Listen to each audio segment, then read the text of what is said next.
Vous parlez avec une personne chinoise. Vous comprenez les mots. La langue n'est pas le problème. Mais à la fin de la discussion, quelque chose ne va pas. Et vous vous dites, pourquoi il va jamais droit au but? Pourquoi il dit jamais non? Il a dit oui, mais après, rien. Et là, vous commencez à penser. Il évite. Il minimise. Il ne me prend pas au sérieux.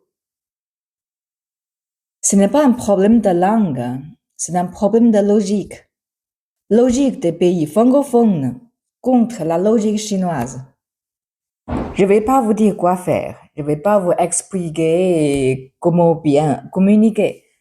Parce que le problème, ce n'est pas votre comportement. C'est la façon dont vous lisez ce qui se passe.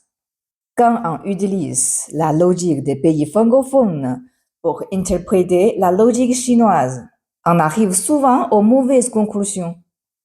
Et ces conclusions abîment la relation. Mon rôle aujourd'hui, c'est simplement de vous aider à relire certaines situations. Je m'appelle Xue, je suis la directrice des profs chinois Xue ici en France. Je suis chinoise, née à Pékin. Ça fait plus de 20 ans, je vis, j'étudie et je travaille entre la Chine et l'Europe. Et aujourd'hui, ce que j'ai le plus envie de faire, c'est aider les personnes francophones à mieux comprendre le monde chinois, sa logique, sa manière de penser et aussi sa langue. Prenons une situation très banale.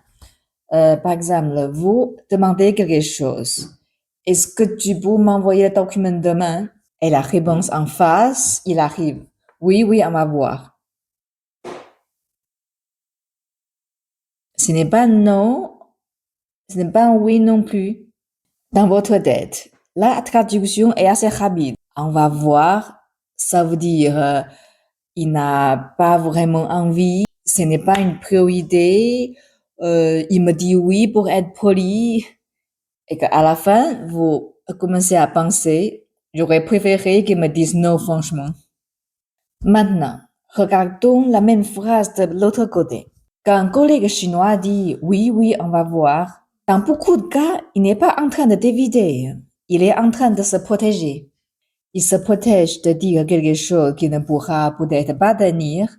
Il se protège de créer une tension inutile. Et parfois, il se protège aussi de vous décevoir tout de suite. Donc, il choisit une réponse floue, pas pour gagner du temps, mais pour garder une relation calme. Le problème, c'est que, côté francophone, le flou n'est pas rassurant. Quand quelque chose est important, on attend une position claire. Dire oui quand on pense peut-être non, ce n'est pas protéger la relation. Ça ressemble à un manque de respect, comme si l'autre n'osait pas être honnête avec vous. Je vais vous raconter une autre histoire.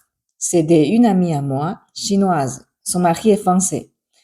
Un jour, elle m'a dit que son mari lui dit tout le temps une phrase. Ce n'est pas grave. C'est pas grave. Au début, elle y fait pas attention, mais après, avec le temps, ça commence à la fatiguer. Ce sont pas des petites choses, ce sont des sujets importants pour elle. Quand elle est inquiète, quand elle est blessée, quand quelque chose la touche vraiment, elle en parle. Et en face, la réponse revient, c'est pas grave.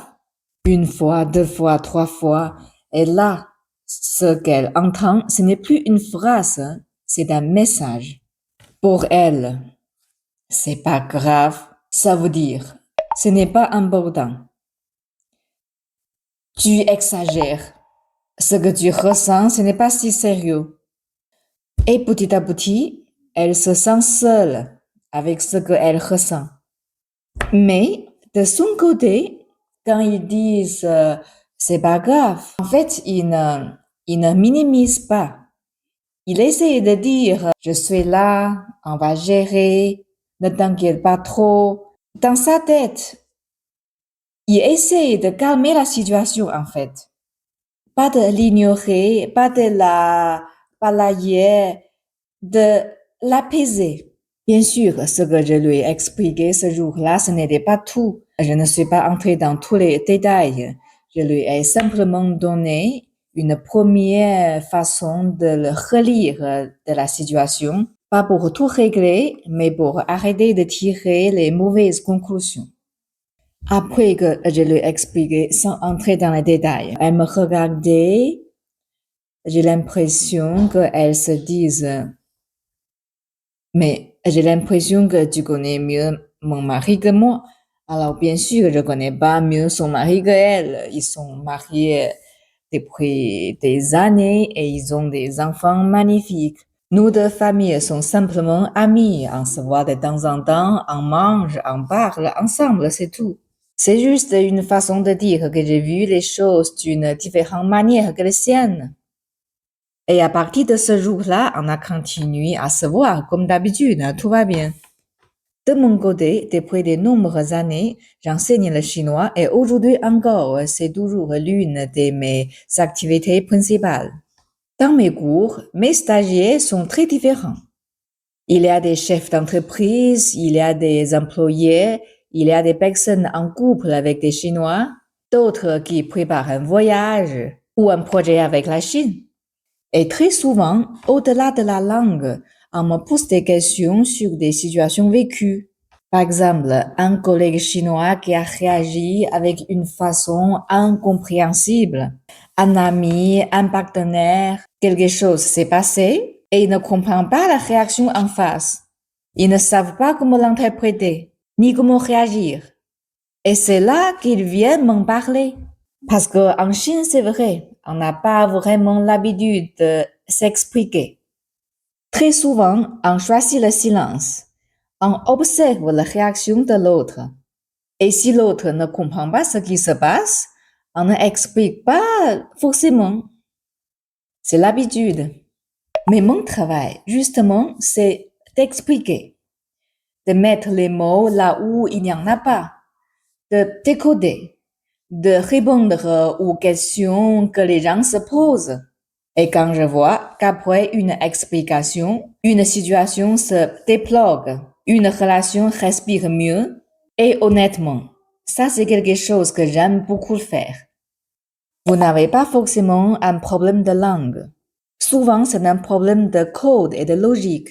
J'aide les personnes francophones en relation avec des personnes chinoises à mieux comprendre ce que leur interlocuteur chinois veut vraiment dire, afin de faciliter la communication et d'éviter les malentendus qui abîment la relation. Et si ce que je viens de dire vous parle, si vous regardez cette vidéo et que vous vivez en ce moment dans une situation compliquée, dans un contexte chinois, quelque chose que vous ne savez pas trop comment interpréter, si vous en avez envie, on peut en parler. Vous pouvez réserver un petit entretien de 30 minutes avec moi. Si vous le souhaitez, vous pouvez m'en expliquer brièvement votre situation sans entrer dans les aspects trop personnels, juste pour voir ensemble comment je peux vous aider à décoder ce que vous vivez. Sans engagement, le lien est dans la description. Et pour terminer, je vous souhaite sincèrement plus de clarté, plus de compréhension et surtout des relations plus sereines dans vos échanges avec le monde chinois. À très bientôt.